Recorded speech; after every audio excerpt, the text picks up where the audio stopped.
A single human ship decimates the Galactic Empire's unstoppable armada. The thing about deep space is that it does not care who wins. It was there before the Galactic Empire drew its borders across the stars, and it would be there long after every flag ever planted in it had turned to dust. The void had no opinion on the 700 warships that hung inside it like teeth in an open mouth, waiting for the order to move forward and finish what had already been started. One ship sat between them and that order. It was not impressive to look at. The ISV Nova ran dark, no beacon, no running lights, engines idling at the lowest possible output to reduce its heat signature. It was a mid-class human warship, built for endurance rather than speed, its hull the dull gray of old concrete, patched in several places with repair plating that did not quite match the original color. It had seen 12 years of active service and looked every year of it. Inside, nobody was panicking. This was not because the crew did not understand their situation. They understood it very well. Gunnery Chief Adravol had done the numbers twice and got the same answer both times, which was that the Nova was outnumbered somewhere in the region of 700 to 1, and that the phrase fighting chance was being used generously if it was used at all. Navigation lead Cass Obi had pulled up the Imperial Armada's projected course and overlaid it against the star charts for the Heron Belt. The course went straight through 4 inhabited stations and 2 colony ships that were currently mid-transit and had nowhere to go. Cass had looked at that chart for a long time without speaking. Then she had gone back to her station and started calculating approach vectors. The Nova's commanding officer was a man named Garrett Solis. He was not the most decorated officer in the human fleet, nor the most senior, and he was quietly aware of both facts. He had ended up in command of the Nova 3 years ago through a combination of 2 senior officers transferring out and 1 retiring, leaving him as the longest-serving officer remaining on a ship that High Command considered a secondary asset. He had never led a battle of any significance. He thought about that now, sitting in the command chair, looking at the sensor display that showed 700 silver points of light arranged in a formation so large it stretched across his screen from edge to edge. He asked his crew a question that no officer in any military handbook would have recommended asking.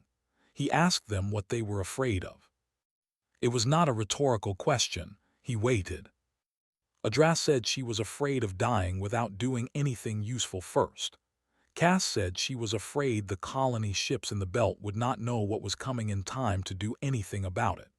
The ship's systems engineer, a quiet woman named Tev Heron, said she was afraid that they would try their best and it would not be enough. The medical officer, Doan Firth, who was the oldest person on the ship by 11 years, said he was afraid of nothing in particular and that fear had stopped visiting him around age 50. Garrett listened to all of this. Then he told them what he was afraid of. He said he was afraid of the moment after they left. He said he was afraid of looking at the sensor screen and watching that armada move forward unopposed toward people who were sleeping right now, who had no idea, who had done nothing to deserve what was coming. He said that specific image, the armada moving through empty space because the Nova had gone, was the thing that had been sitting in his chest since the moment they realized they were the last ship in range. Nobody said anything for a moment. Then Adra asked if they were staying. Garrett said he was staying. He said anyone who wanted to leave could take a pod. He said he would not log it, and he meant that sincerely. He counted to 30 in his head. Nobody moved. Cass turned back to her board and said she had 3 approach vectors ready.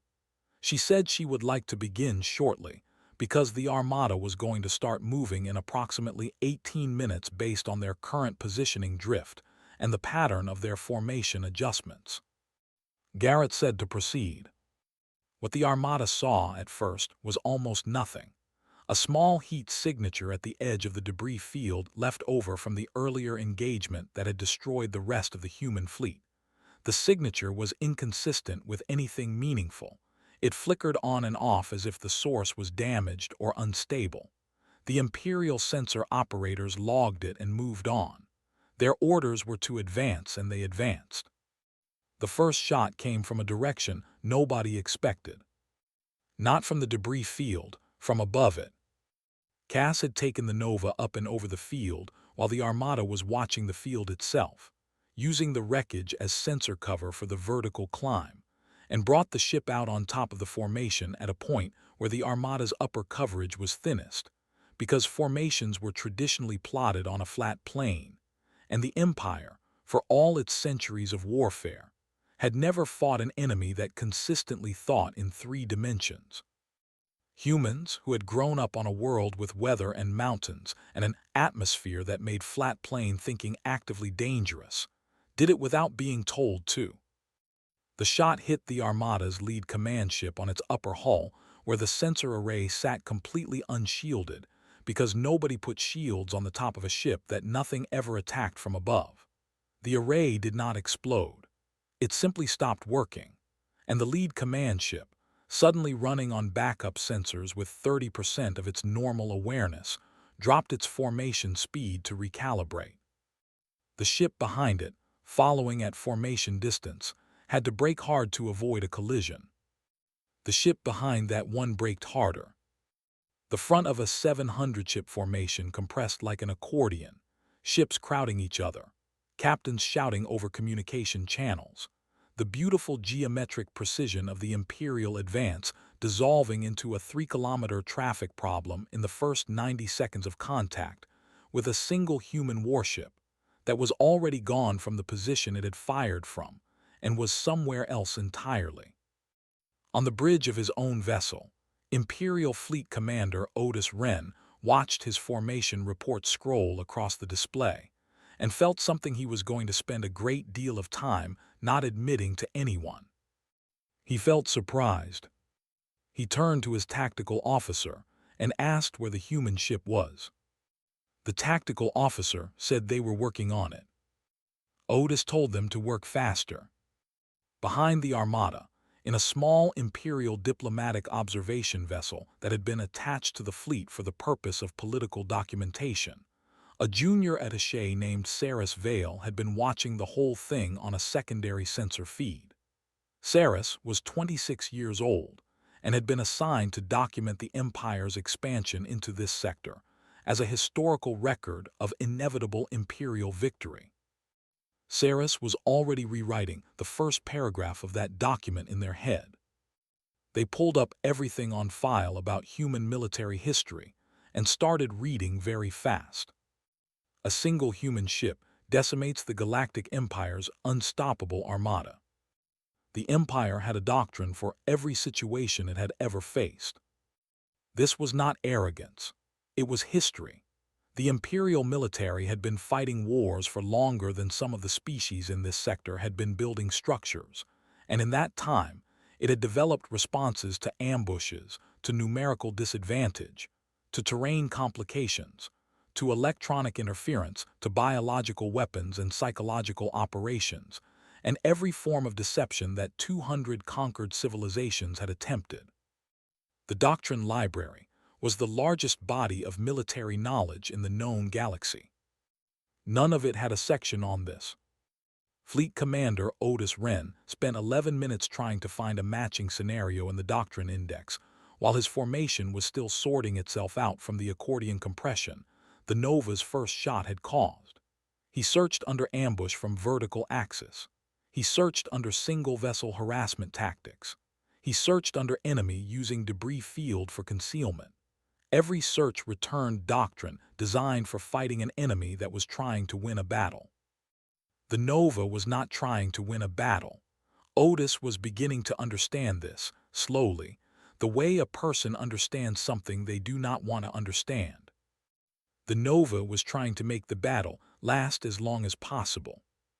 While Otis searched his doctrine library, Garrett Solis was having a conversation with Tev Heron that no senior officer at Fleet Command would have approved of. Tev had pulled up the power allocation for the Nova's entire system and was explaining to Garrett, in very simple terms, that they had a resource the Imperial Armada did not know about. The Nova had been assigned, 8 months ago, to a deep-range survey mission in an unmapped region 2 sectors away. For that mission, it had been fitted with an experimental long-range sensor package that was 3 times more sensitive than standard military equipment and had a range that extended well beyond anything the Imperial ships would assume a vessel of the Nova's class was capable of seeing. The survey mission had been canceled when the war escalated. The sensor package had never been removed. Tev said that right now, with that package running, she could see individual crew members moving on the upper decks of the nearest Imperial ships. She said she could map their internal power distribution, track which weapons were charged and which were cycling, and identify every communication relay and its exact position on every ship within sensor range. Garrett looked at her for a moment. Then he asked Cass if she had been listening. Cass said she had been listening since the word experimental. What followed over the next hour was something the Imperial fleet experienced as a series of increasingly inexplicable attacks from positions that should not have been possible. The Nova would appear on sensors, fire 1 or 2 shots, and disappear again before a return volley could be organized. The shots were never aimed at hulls. They were aimed at specific small systems, a communication relay on one ship, a maneuvering thruster cluster on another, the sensor dome on a third. Each loss was minor on its own. No ship was destroyed. No ship was even crippled. But the losses added up in a way that was not about individual ships. The communication relay that went dark had been one of the 3 primary links in a chain that connected the left flank of the formation to Otis's command vessel. With it gone, orders to the left flank now had to route through a secondary path that added 9 seconds to every transmission. The maneuvering thruster cluster that was hit belonged to a ship positioned as a pivot point for the formation's planned directional shift toward the belt. Without full thrust on that ship, the shift would take 4 times as long to execute. The sensor dome that was destroyed had been covering a gap in the formation's collective awareness on the lower rear quadrant, the same quadrant Cass was already planning to use for the Nova's next approach. Adra was doing this. She had sat with Tev's sensor data for 40 minutes and built a picture in her head of the formation as a single organism, looking not at where it was strong but at where it was connected. She was not shooting at ships.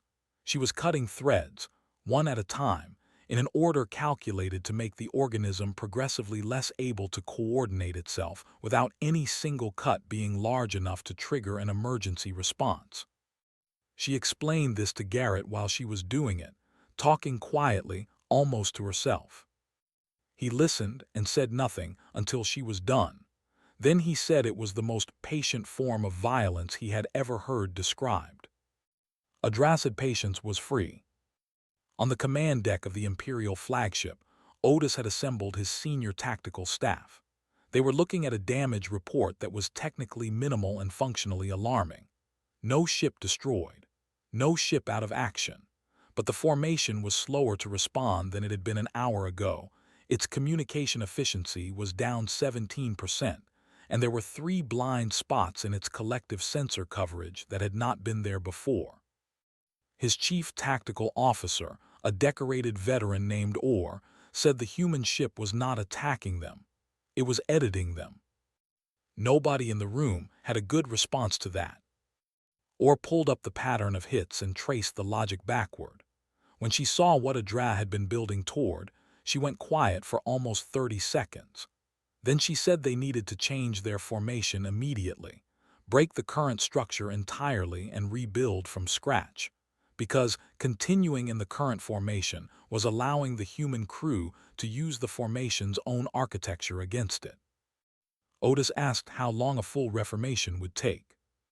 Orr said 6 hours minimum, because moving 700 ships from one formation to another without creating collision risk required sequenced movement, and sequencing 700 ships was not a fast process. Otis said 6 hours was too long. Orr said she agreed, but those were the options. Otis chose a middle path. He ordered the formation to halt its advance entirely and hold position while the damaged systems were repaired, and a revised approach strategy was developed. It was the cautious choice. It was also, though he would not know this for some time, exactly what Garrett Solis had been hoping he would choose. Because a halted armada was not moving toward the Heron Belt. And every hour the armada did not move was an hour the colony ships in the belt had to keep going. In the observation vessel at the rear of the armada, Saris Vale had finished reading the summary of human military history and was now reading something different.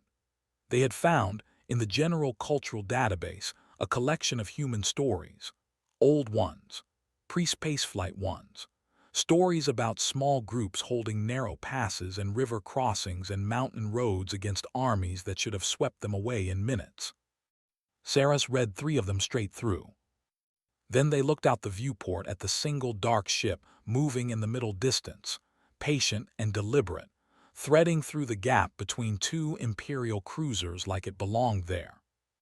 They understood something then, that they did not have the military vocabulary to articulate, but felt with complete clarity. The humans had been doing this for a very long time. This was not improvisation, this was memory. A single human ship decimates the Galactic Empire's unstoppable armada. Otis Wren made his first real mistake 3 hours into the halt. He sent a negotiator. It was not an irrational decision by the standards of Imperial doctrine. When an enemy force was significantly outmatched and had nonetheless chosen to remain in the field rather than retreat, Imperial protocol offered a diplomatic step before full annihilation. It was not mercy. It was efficiency. An enemy that surrendered cost nothing to process. An enemy that had to be destroyed cost ammunition, repair time, and occasionally ships. And Otis had already lost more of all 3 than the engagement was supposed to require. He sent the negotiator on a small fast courier, broadcasting on open frequencies so the Nova would see it coming and not shoot it by accident. The courier was unarmed. It flew a wide, slow arc toward the Nova's last known position and waited. Garrett received the hail and looked at his crew. Cass said accepting a negotiator bought them time. She said this without any particular emotion, the way she said most things, clearly and without decoration.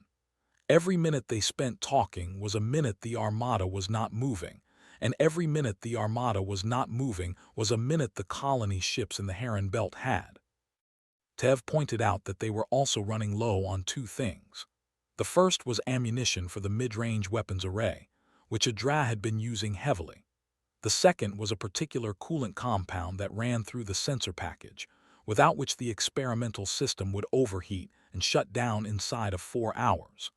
Without the sensor package, they lost the ability to see through the Imperial ships the way they had been doing, and that ability was the only reason the Nova's tactics had worked at all. Garrett asked Tev if there was anything on the Imperial courier ship that could be used as a substitute for the coolant compound. Tev stared at him. He said he was going to accept the negotiation meeting in person, aboard the courier, and he wanted to know what to look for while he was there. Tev said the courier almost certainly used a thermal management fluid in its life support system that was chemically close enough to work as a partial substitute. She said it would reduce the sensor package's effectiveness by about 30%, but keep it running for an additional 8 to 10 hours. Garrett said that was excellent. He told Doan Firth, the medical officer, to come with him, because taking a doctor to a negotiation meeting would confuse the Imperial negotiator in a way that might be useful. Doan said he had always wanted to go to a negotiation and came willingly. What happened on the Imperial courier was not recorded in any official capacity, because both sides had reasons to keep it quiet afterward. The Imperial negotiator was a composed and practiced official named Vet Sauron, who had conducted 17 formal surrenders and had a very clear script prepared. Garrett let him deliver the first half of it. The part about the hopelessness of the Nova's position and the Empire's generous terms for surrender, without interrupting. Then Garrett said he had a counter-proposal. Vet Soren paused and said he was listening. Garrett said the Nova would withdraw from the field if the Armada agreed to redirect its course away from the Heron Belt by a minimum of 40 degrees, taking it clear of all inhabited stations and the colony ships currently in transit. He said he wanted this in writing, signed by Fleet Commander Otis himself, and transmitted on a frequency that the colony ships could receive and verify independently. Vet Soren said the Empire did not alter military objectives in response to the demands of a single vessel. Garrett said he understood that. He said he was not asking the Empire to stop its expansion. He was asking it to go around 4 stations and 2 ships full of civilians who had no military value to anyone. He said the Empire could reach the same strategic destinations in this sector by any number of routes, and this specific route was not special to them except that it was the most direct, and that the lives of those civilians were not worth the couple of hours the detour would add to the Armada's timeline. He said this calmly and with complete seriousness, as if he were discussing a minor scheduling adjustment. Vet Soren looked at him for a long moment. Then he said he would relay the proposal to Fleet Commander Otis. While Vet Soren was in the back of the courier sending the relay, Doan Firth was in the courier's small maintenance bay doing something that was not part of any negotiation protocol. He had found the thermal management reservoir for the life support system and was filling a container he had brought in his medical bag with approximately 6 liters of the fluid inside it. He worked quickly and calmly, the way he did everything, and was back in the meeting room with his bag closed before Vet Soren returned. Otis's answer came back in 12 minutes. The answer was no. Garrett thanked Vet Soren for his time and returned to the Nova. Doan handed the container to Tev the moment they were back aboard. Tev looked at it, looked at Doan, and said she had not thought he had it in him. Doan said he had been a field medic for 30 years before he had ever worked on a ship, and that taking things that were needed from places that had them to spare was a skill he had developed early. The sensor package was refilled, and its operational window extended by 9 hours. Otis, meanwhile, was dealing with a separate problem. The halt had given his formation time to sit still, and his ship captains time to think, and thinking ship captains asked questions. 14 of them had submitted formal queries through the command channel asking why a single damaged human vessel was causing a 700-ship armada to stop and negotiate rather than simply overwhelming it. The queries were professionally worded. They were also, underneath the professional wording, a very clear expression of unease spreading through the fleet. Otis did not have a good answer. He told them the halt was strategic and would not extend beyond 2 more hours. Then he called Orr back to his command room and told her he wanted a new attack plan. Something different. Something the human crew would not be able to read in advance the way they had been reading everything else. Orr said she had been thinking about this. She said the problem was not the tactics they were using. She said the problem was that the humans knew Imperial doctrine almost as well as Imperial officers did, which meant any standard approach was a known variable they could plan around. She said the only thing the Nova could not plan around was something that had never been done before. Otis asked if she had something specific in mind. Orr said she had an idea that was going to require every ship in the Armada to do something simultaneously that no ship in the Armada had ever trained for. Otis asked her to explain it. She explained it. It took 20 minutes. When she was finished, Otis sat very still for a moment. He said the idea was either going to end the engagement in 8 minutes or cause the single largest friendly fire incident in Imperial military history. Orr said yes. She said that was correct. Otis looked at his display, at the small gray ship still moving in the dark, patient and quiet and alive. He said to begin preparation.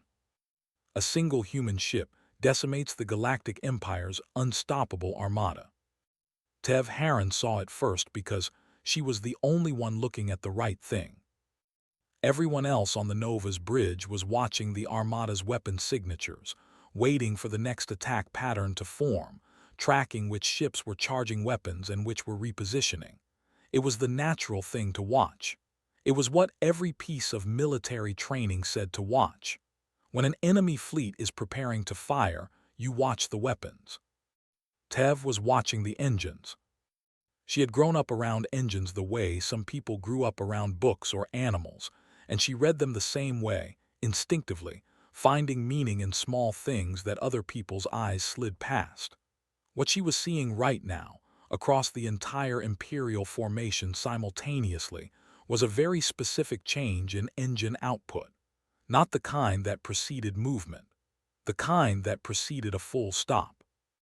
Every ship in the Armada was reducing thrust to minimal hold, not powering down, holding, precisely, in exact coordination. She said out loud and quietly that something was wrong. Garrett asked her what she meant. She said the whole fleet was going to zero relative velocity at exactly the same time. She said she did not know what that meant tactically, but she had never seen 700 ships do anything at exactly the same time before, not even in the formation footage she had studied. Individual actions across a fleet that large always had lag, always had variation. This had none. Whatever they were about to do had been planned in detail and synchronized at a level that was unusual even for the Empire. Garrett told Cass to start a new evasion calculation immediately. No specific direction yet, just have options ready. Cass said she already had 7. What Orr had designed, and what Otis had approved despite his reservations, was not an attack in any traditional sense. It was closer to a transformation. Every ship in the Armada had been given a single instruction. On a precise synchronized signal, rotate 90 degrees on the vertical axis and hold. 700 ships all together, turning the same direction at the same moment, so that instead of a formation with a front and a back and flanks, the Armada briefly became a wall. A flat surface of 700 ship hulls facing the same direction. The reason was simple. The Nova's tactics depended entirely on three-dimensional movement, on the ability to find gaps between ships, approach from unexpected angles, use the formation's own geometry against itself. A wall had no geometry. A wall had no flanks. A flat plane of ships with overlapping weapons coverage and no gaps had no angles that a single vessel could exploit, because every angle led to the same surface. It was not a firing pattern. It was a denial of space. The signal went out. 700 ships rotated. Garrett watched the sensor display, and for 3 full seconds did not say anything. Then he said quietly that it was a good idea. Adra looked at her weapons board and said there was nothing to shoot. Every angle she calculated ended at a hull. The wall was not perfect. There were small inconsistencies in the spacing because 700 captains executing a simultaneous maneuver were never going to be perfectly uniform, but the gaps were too small and too covered to approach. Cass said she was also struggling. She said the evasion calculations she had prepared assumed a three-dimensional threat environment. A flat surface of this size changed the geometry of the entire engagement area. The Nova's room to maneuver was now severely reduced because any direction it went pushed it toward either the wall or the debris field behind it. They were being squeezed without anyone firing a single shot. Garrett told everyone to be quiet for a minute. This was unusual enough that the bridge went completely silent, which was itself unusual because the Nova's bridge was never completely silent. He sat in the command chair and thought. He thought about the wall. He thought about what a wall was. It was a surface. A surface could be approached from 2 directions. From the front, which was what the Empire expected and had prepared for, or from behind, which was physically impossible because behind the wall was the rest of the Armada. But a wall was also, he thought, a decision, and a decision had costs. For 700 ships to maintain a flat synchronized formation required active continuous coordination. Every ship had to keep receiving and responding to positioning signals to maintain the flat plane. If the coordination broke down even partially, the wall would begin to warp. Ships would drift out of the plane. Gaps would open. A perfect wall was not a static thing. It was a dynamic one, requiring constant work to maintain. He asked Tev if the experimental sensor package could see the positioning signals the ships were using to maintain formation. Tev said yes. He asked if it could identify which ships were sending the master synchronization signal and which were receiving it. Tev said give her 4 minutes. She took 3. She identified 11 ships distributed across the wall that were broadcasting the synchronization pulse. The other 689 were receiving. The 11 senders were the skeleton that held the wall's shape. Without them, the wall became 689 ships trying to hold a flat formation with no shared reference point. It would not collapse instantly, but it would soften. It would develop inconsistencies, and in those inconsistencies there would be gaps. Adra looked at the 11 positions on the display. She said 8 of them were close enough to the edges of the wall to be reachable from angles that skirted the debris field. Garrett said to start with the nearest one. What followed was careful and deliberate and took 40 minutes. The Nova moved along the edge of the debris field, using the wreckage as it always had, staying at maximum effective range, taking one shot at one synchronization ship at a time, not trying to destroy them, trying to hit their signal hardware. Most ships carried their synchronization array in a specific standard location on the upper midsection of the hull, because the array needed unobstructed signal propagation, and the upper midsection was the standard engineering solution for that requirement. The Empire had never had a reason to shield it. The first synchronization ship lost its array at minute 6.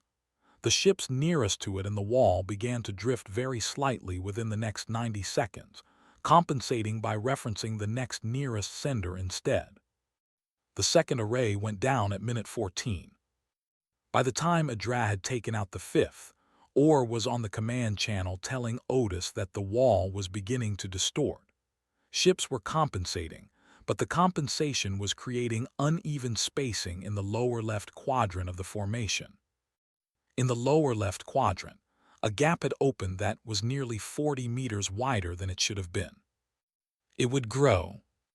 Garrett told Cass to plot a course through the lower left quadrant. Cass said she already had. He told Adra to prepare the forward array for a clean run. Adra said she had been prepared for 10 minutes. On the rear observation vessel, Saris Vale had been watching the wall form and then slowly, almost imperceptibly, begin to bend.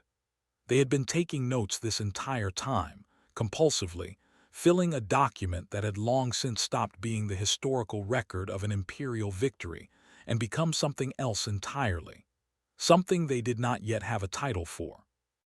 They watched the small gray ship begin to move toward the gap in the wall. They wrote, "The wall bent because walls always bend. They always have. Whoever builds them eventually finds this out. The only question is what is on the other side when it does." A single human ship decimates the Galactic Empire's unstoppable armada. The gap in the wall was 40 meters wider than it should have been, and it was growing. Not fast. The Imperial ships were compensating hard, their captains pushing positioning corrections faster than the system was designed to handle, trying to hold the flat plane together through sheer discipline. They almost managed it. The gap reached 60 meters of extra width and then held there, trembling like something under tension, the two ships on either side of it making tiny continuous adjustments that kept it from closing and also kept it from widening further. 60 meters was not enough for the Nova. The Nova needed 90. Garrett did not tell his crew this. He looked at the gap on the display and then looked at Cass and asked her what she needed. Cass said she needed 30 more meters. The bridge was quiet. The kind of quiet that happens when everyone is thinking the same thing at the same time, but nobody wants to be the first to say it out loud. Tev said it first. She said there were 6 synchronization arrays left. She said none of the remaining 6 were close to the gap. Taking them out would distort the wall in other places, but not necessarily in the place they needed. She said the gap they had was a result of which arrays happened to be near which ships in the lower left quadrant. The remaining arrays were positioned across other parts of the wall. Taking them out was not guaranteed to widen this specific gap by the specific amount they needed. Adras said probably and guarantee were different words. Tev said yes, and that was the problem. Garrett asked if there was anything else in the debris field that could be used.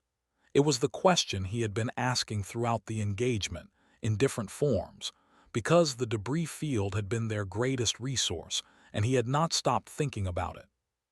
Cass said she had actually been looking at something for the past 20 minutes, but had not brought it up because it was going to sound unlikely.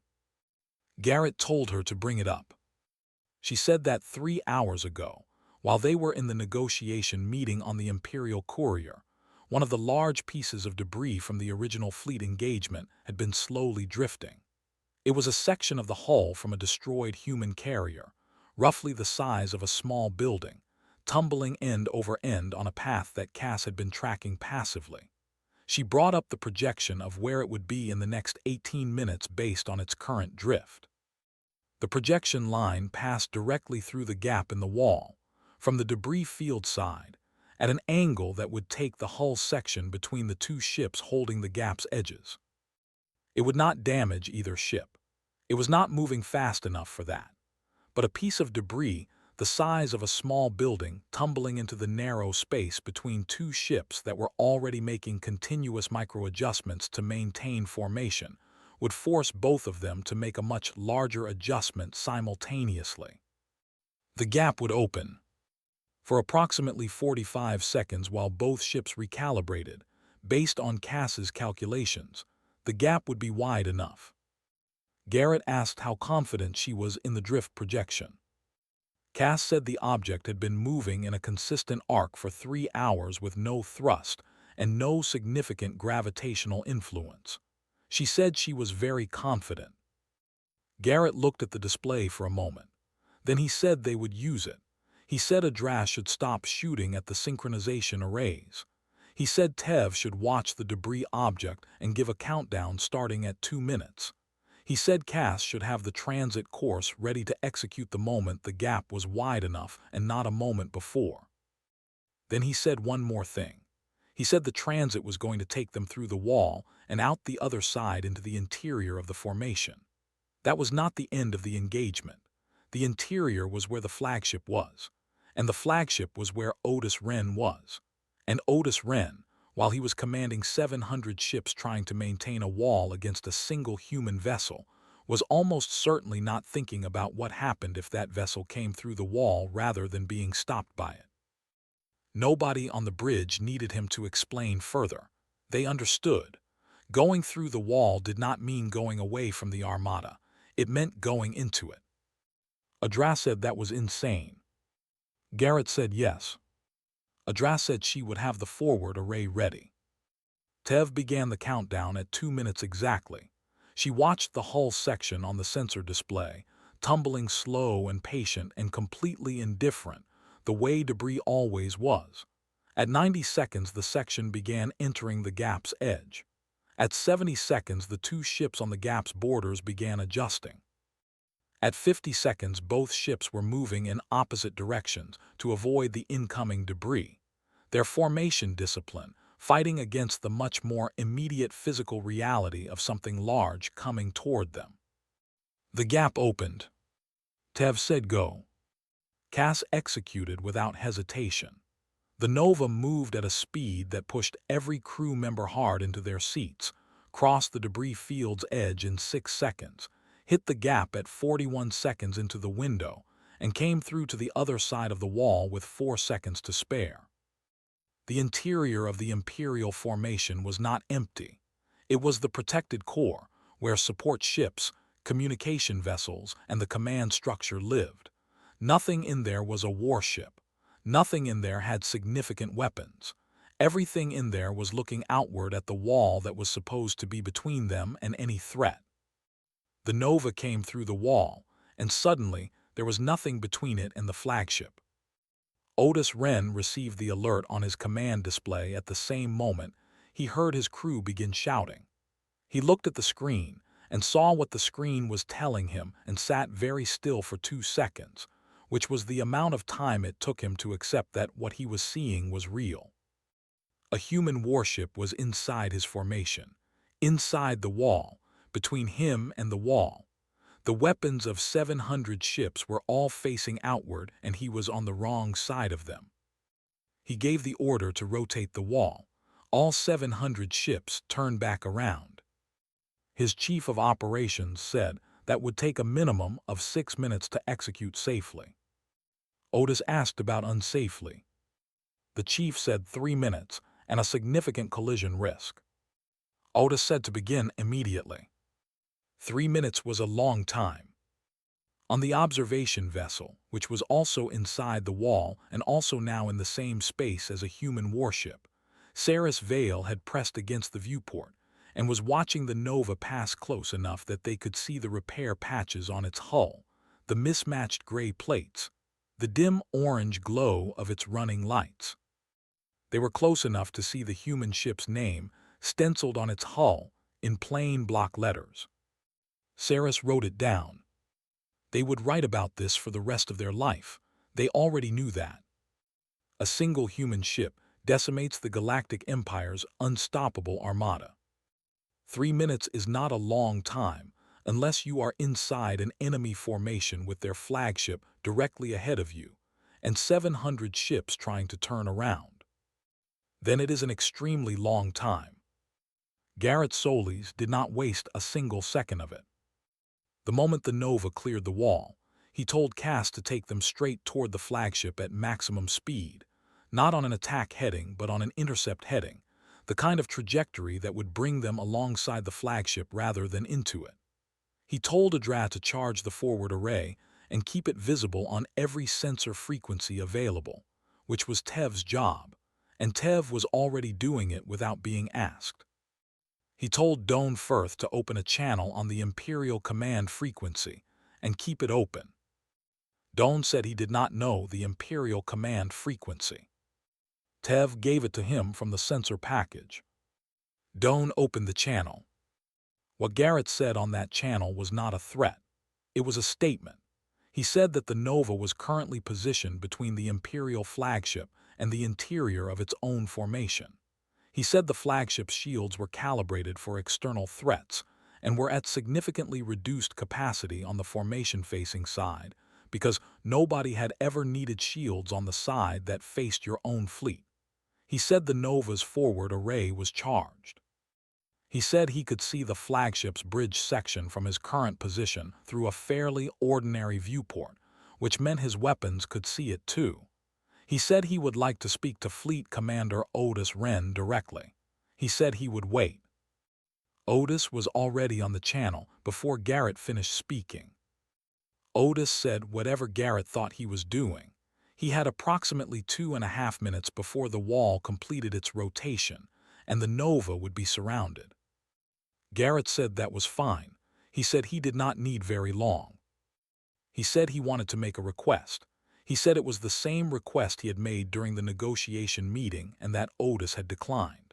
He wanted the Armada to reroute around the Heron Belt.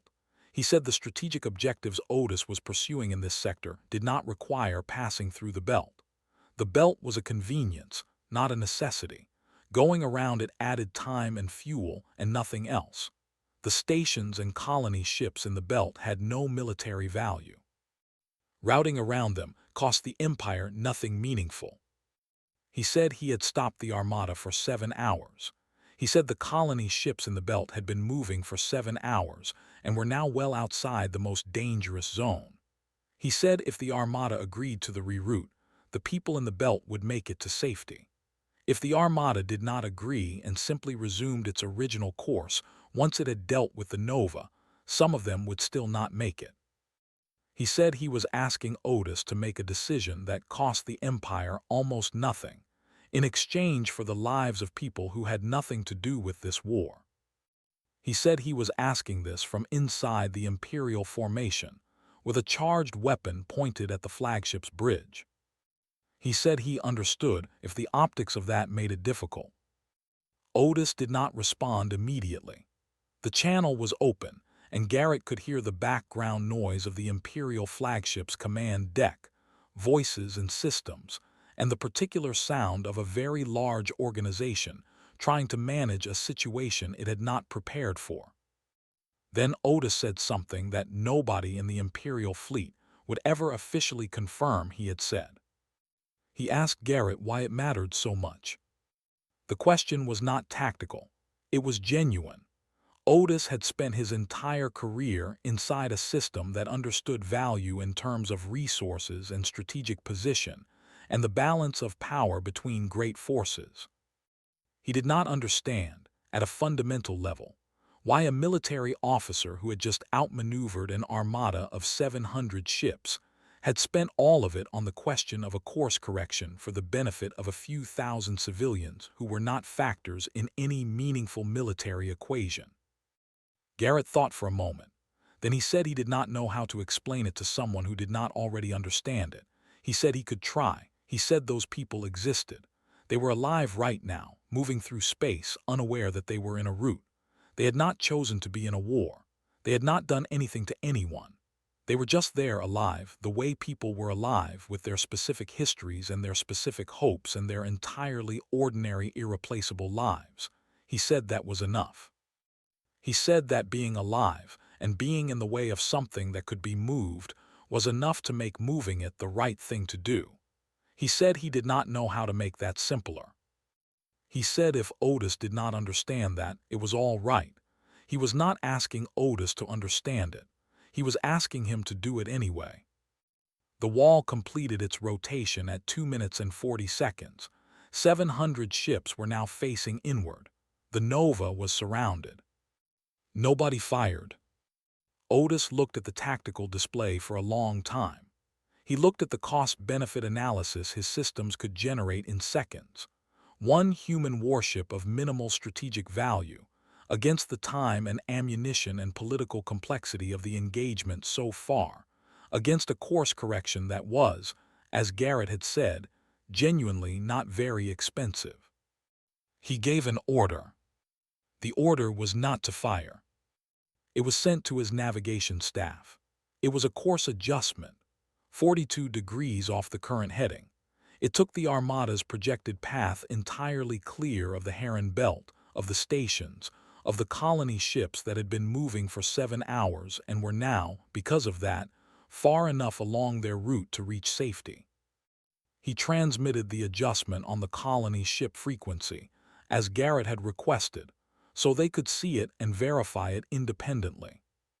Then he told the Nova to leave. Garrett said thank you. He meant it plainly, without irony, which seemed to confuse Otis more than anything else that had happened. The Nova was given a corridor through the formation and flew it without incident. Ships moved aside. Nobody shot.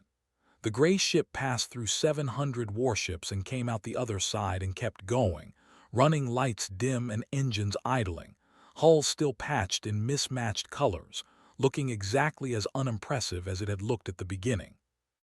On the observation vessel, Saris Vale watched it go and then looked at the document they had been writing. It was very long. It covered every hour of the engagement in careful detail. They read back through it for a moment. They deleted the original title and typed a new one. They sat with that title for a while. Then they kept writing because there was still so much to say and they intended to say all of it, every word, regardless of what the Empire decided to classify. The story had happened. Stories that had happened could not be made to unhappen. They had learned that today, from a gray ship with mismatched hull plates and a crew that had stayed for reasons that had nothing to do with winning. They wrote that down too. On the Nova, which was now far enough from the Armada that the sensor display showed 700 silver points of light gradually moving in a new direction, Cass pulled up the colony ship tracking data. The ships in the Heron Belt were clear. The stations had received the reroute confirmation and were no longer transmitting emergency signals. The zone was quiet. Garrett sat in the command chair and looked at the display for a long time. Then he asked Doan if there was still any of that tea left that someone had made 4 hours ago. Doan said it was certainly cold by now. Garrett said cold was fine. The Nova flew on,